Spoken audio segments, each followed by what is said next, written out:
If you are the one who's evaluating your own breaths, 9 out of 10 times you're overhearing them. With the same sort of thing as squirrel. Once you start seeing squirrels, if you're, my dog sees a squirrel, my cat sees a squirrel, man, they're right there. But once we decide that we're listening to them and we're listening in a nice, quiet environment, we're going to hear squirrels and we're going to hear breaths. All right. It's just natural that once I'm focused, and this is the one minor problem, everybody's taking out usually more than what they need. Who sometimes I do think, oh, yeah, that'd be down. It'd be good down just a little bit.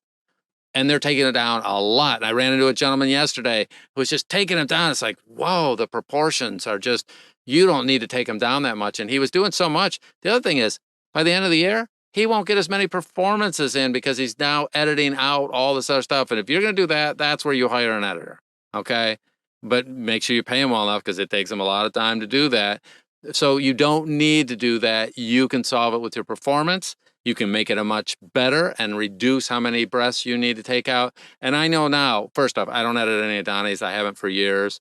But if he gets a really high profile gig, sometimes he'll run it by me and I'll go through and make a couple tweaks to something. We'll collaborate on something. It's pretty rare anymore. I see maybe, I'll bet a half a dozen a year at the most right now.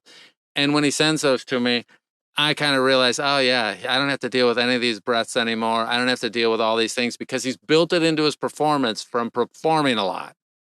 And your goal is, as you're performing more, all these things get better and better and better and better. You can deal with having breaths be more comfortable because you hear them and your performance solves so many issues. So that's our focus, but that's also hard to remember when I'm not performing to do the right type of practice to make it work in the performances. Yeah, just like we all tend to hate the sound of our voices early on, we all tend to hate the sound of our own breaths and we get very self conscious about them. 99 times out of 100, your audience and even your clients aren't going to care about your breaths. Occasionally, you'll run into one who's obscenely picky about it and unrealistic about it, but the vast majority couldn't really care less. So, if your breaths do have an issue, if they're wheezy, if they're asthmatic, if they're squeaky, we can work on that. Otherwise, your breaths are probably fine and you can still improve them by working on it every day in everyday life, as Don said.